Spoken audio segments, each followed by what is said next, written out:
operations. Everything should go from customer to the end, and you should be able to eliminate operations completely. So that is the second big paradigm shift, model shift. The third big model shift we figured was we had to rethink the idea of cross-sell. Again, in our growing up, cross-sell was a big mantra for banks. It was quite obvious. The cost of customer acquisition was always high. And so to be able to maximize the lifetime value of a customer, you had to pump as much product as you could through the customer's door in as quick a time as you could. The problem with that, of course, is it led to inappropriate selling. And some big banks all over the world got into trouble because they were just trying to push product without thinking of the customer need or the customer relevance. Well, the tech companies had turned this entirely on its head. And they changed the cross-sell model to what I loosely started calling the cross-buy model. The cross-buy model, the best way to understand it is to understand Amazon Prime. In those days, the early days, it got to the stage well before you had same-day delivery, but even then in Prime, it became quite clear that once a customer had got used to placing orders online, they would go and place even the smallest order online.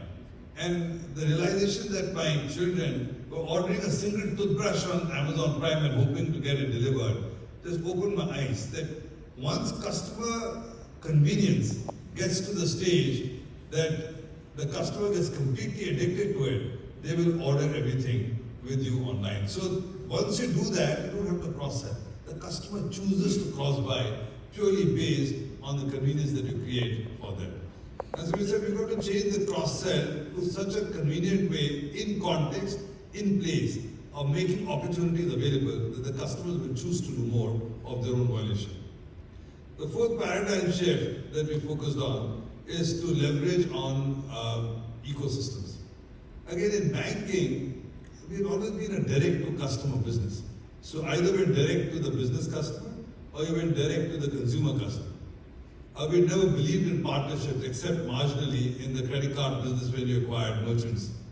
But if you look at most of big tech, they had mastered the art of creating platforms and ecosystems. And so they didn't go directly to the customer on many occasions, they went through partners.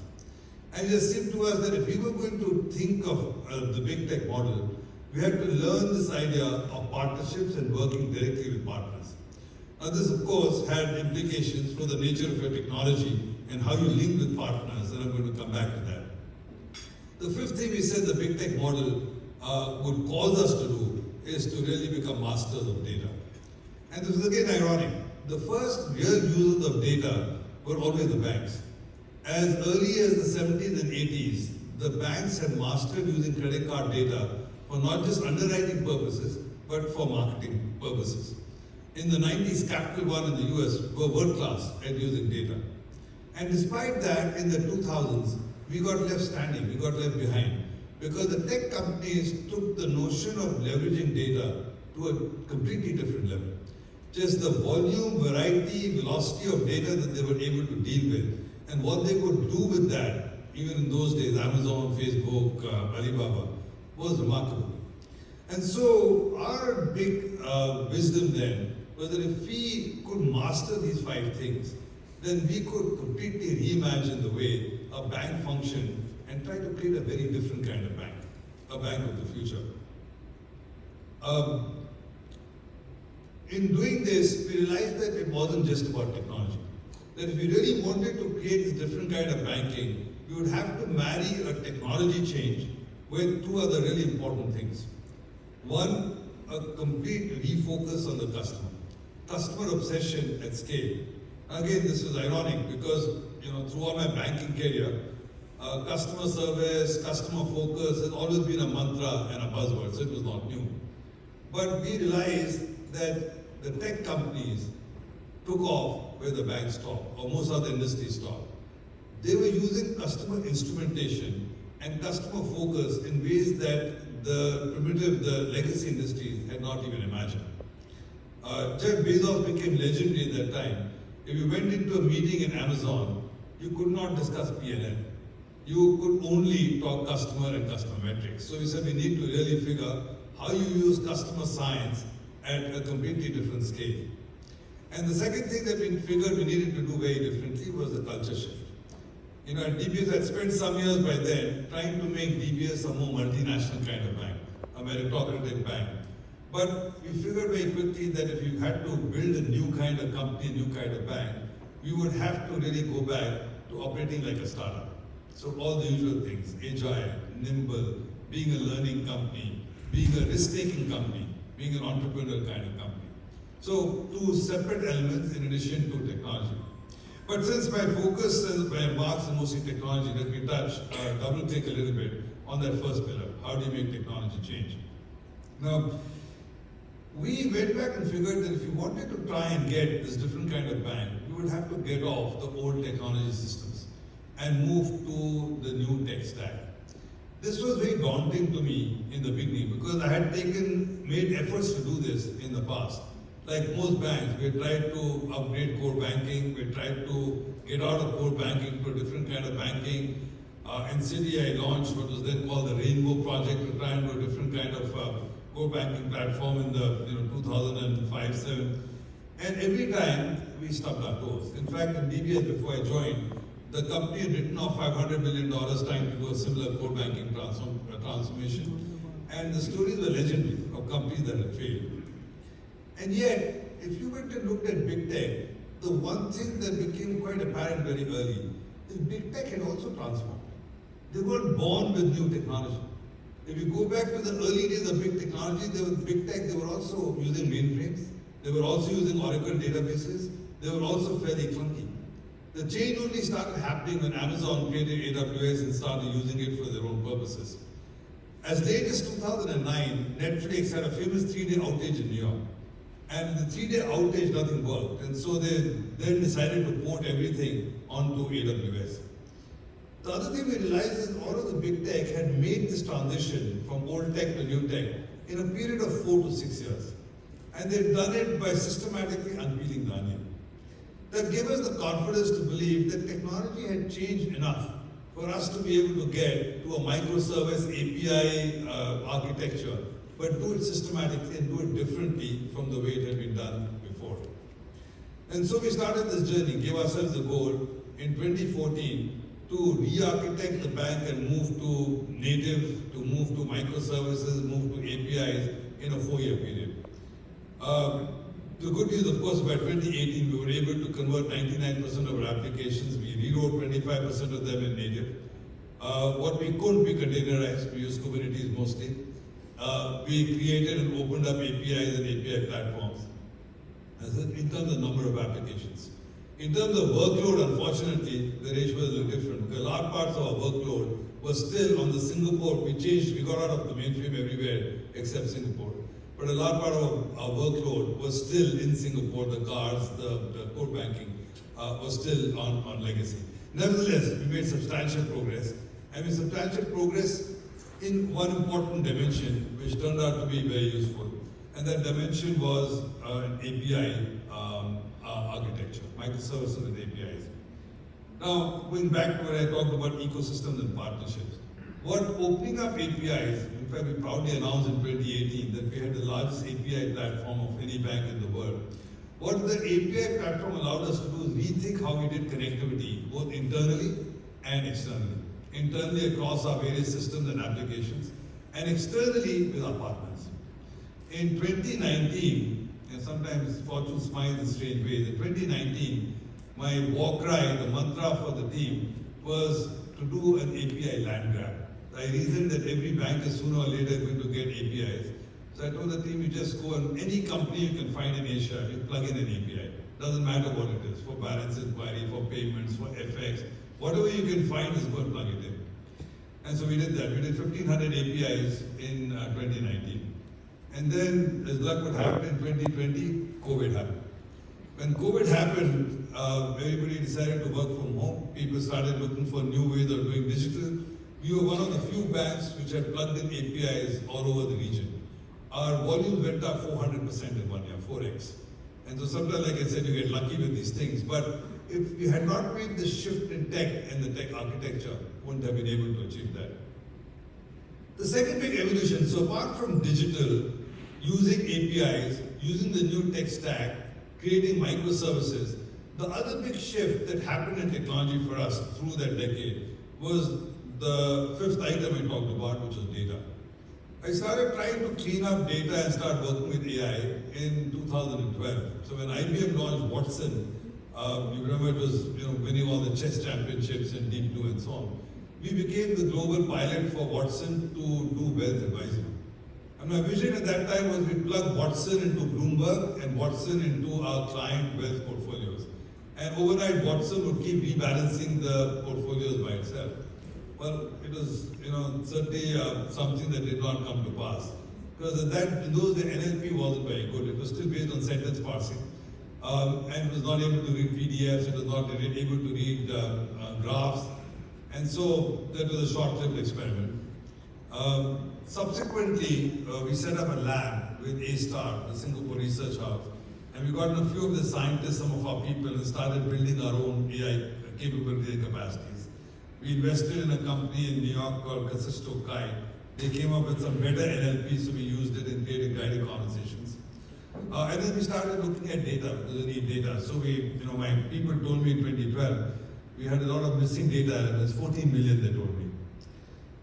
Fast forward by 2017, we took stock, we started this thing, and I asked my people, so how many missing data elements do we have now? How much have we cleaned up? And they said, oh, that 14 million, well, it's now 140 million. But it turned out we didn't even know what we didn't know. So we started in 2017, we restarted. We created data factories to clean up data, to migrate data, to put metadata around the data, to create data access protocols, to create privacy measures, appropriateness of data use, etc. But in parallel, we also started working very hard on creating a team of data scientists, translators, and engineers. We have about 1,000 now, to start building our own models. This time, so 5-7 years after we started the journey, we really started making material and significant progress. So I was just telling people outside, today we have about 1,600 models, mostly developed internally, powering about 400 business use cases across every part of the bank. Our hiring is done by AI, our internal mobility is done by AI, marketing is done through AI, credit and underwriting is done through AI, internal liquidity management is done through AI, and so on. But like everybody, we have seen a lot of anecdotal benefit from both the digital agenda and the AI agenda. And so, as part of the technology evolution, I'm a big believer in you manage what to measure. I started pushing the team saying, how do we measure these things? In 2017-18, we did the first investor day around the world, where we created a model to show the breadcrumbs from digitization to shareholder value. And we did that through a simple model by defining customers as either digital or non-digital, we call them traditional, and demonstrating that any digital customer gave you 3 times the volume of business and 2 to 3 times the revenue per customer. So you could see that the breadcrumbs directly to shareholder value. But 3 years ago, we started doing the same thing for AI. And we did that through an even simpler methodology, which was the A/B testing methodology. So we'd always, for every one of our business use cases, we have a sample group, a control group, the A group, where we don't use AI. And then for everything else, we sort of put AI in and see what lift we get. And so I'm very pleased. Then the first year we saw $80 million of lift. Last year we saw $300 million. This year it's about $750 million. And next year we think we'll create over $1 billion of economic value through use of AI. So to me, the 2010s decade was really defining in the evolution of technology for both these reasons. Relentless focus on customer experience, creating the convenience using APIs to change the way you thought about the nature of the business itself, and moving from big boulders to small pebbles in terms of architecture. And second, data and AI, to be able to take that and rethink the business models on the back of that. So as we go forward, we're here in 2024. Where is banking and technology going?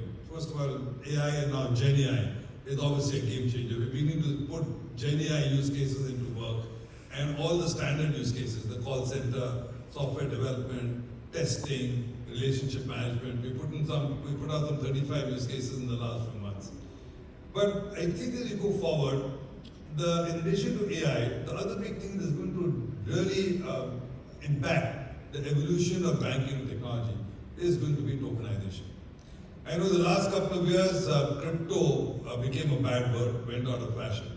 But if you step back and try to figure the essence of tokenization, the capacity to tokenize everything. People call it digital. I don't call it digital because everything's been digital for so long. In fact, money's been digital since I joined banking. Nobody carries, gunny bags of money anymore. What tokenization does is give you three things. One is fractionalization. So you can take any asset class and break it down into decimals of a point. You don't even need one share or one bond. You can go to 0.001 of a share, and you can therefore distribute broadly into retail and into people who can't afford the ticket sizes of a legacy world. Second, atomic settlements. It allows you to actually settle at small size across asset categories. For DVP, delivery versus payment, FX versus payment, cross FX, any category you can settle atomically. And the third thing it does is programmability. You can program into tokens, and therefore you can build conditionality. Now, each of these is a very profound consequence as you think about the nature of value in the world going forward. The reality is that value, money loosely, has always followed technology. In the old days, money used to be cowrie shells, and then money became, metal, gold and silver. And then after the printing press got created, money became paper. And then with the emergence of plastics, money became plastic. So it's logical to believe that as technology progresses, the nature of value will change. I'm of the view that in the next few years, everything will get tokenized. And all exchange of value will happen increasingly in tokenized form. Now, this doesn't necessarily mean that you will have Bitcoin and Ethereum rule the world. I do think that money will only have credence if it is fiat money and state-backed. In today's world of the nation state, I think it's very hard for private money to succeed as a medium of exchange or a unit of account. But I do think that a Bitcoin will still succeed as a store of value, exactly as gold succeeds as a store of value without being a medium of exchange or a unit of account. So I do think you'll see a lot of value in private money for a store of value.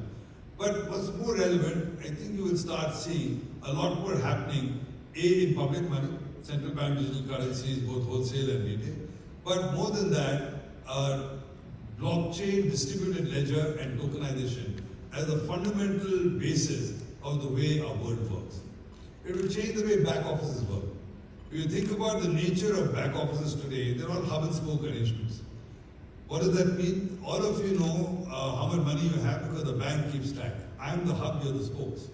Everybody knows how much money the banks have because we keep it in the central bank and the central bank keeps track. So somebody keeps a ledger recording all this stuff. How do we know you possess a house? Because the Register of Societies keeps track of who owns which house. In a distributed ledger DeFi world, no central hub needs to exist. Because everybody can keep track of each other, all 9 billion of us in the world, if you will. That idea is very powerful because it changes the back office. It changes how trade finance is done. It changes how recording is done. It changes how reconciliation is done. And if we start thinking about a fundamental change in the nature of the back office of the world, that is quite profound. But then you can step out from that. Like I said, you can now start thinking of things like value transfer. In the last few years, we've done a few things at DBS. We launched one of the first crypto exchanges done by a regulated entity. So we're tokenizing fixed income, we've tokenized some property, we're tokenizing other kinds of assets, we custodize, we trade cryptos, we do options and derivatives on top of tokenized assets and cryptos. So believe it or not, the world will indeed go there. Non-fungible tokens are very popular 2-3 years again, no longer fashionable. I think they will be back. Not as money, that's why don't make the mistake, but because they serve a purpose. They serve a purpose. Loyalty is a great example. So I think you will see that as well. So I think the whole tokenized nature of the world and DeFi nature of the world, I think it is still going to roll out. Another place where technology will continue to evolve to me is again something which has been less fashionable, but I think will come back, is AR and VR. Those of you who have played around with the Apple Pro, the new Apple glasses, will see how much of an improvement it already is on the Google glasses. This ability to blend the hybrid world, the external world with screen, is very powerful. I spent some time on it a couple of weeks ago.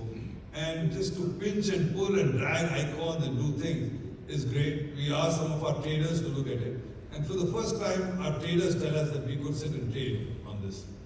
Now, I think it will take somewhat longer, but I do think that is also the form factor will be a big part of how we go forward in technology. And it could be maybe not just the glasses, any other kind of form factor. So I think form factor shift from the iPad to the mobile phone and a continued change in the settlement systems and the backers of the world are all things that you will see in the evolution of technology as we go forward.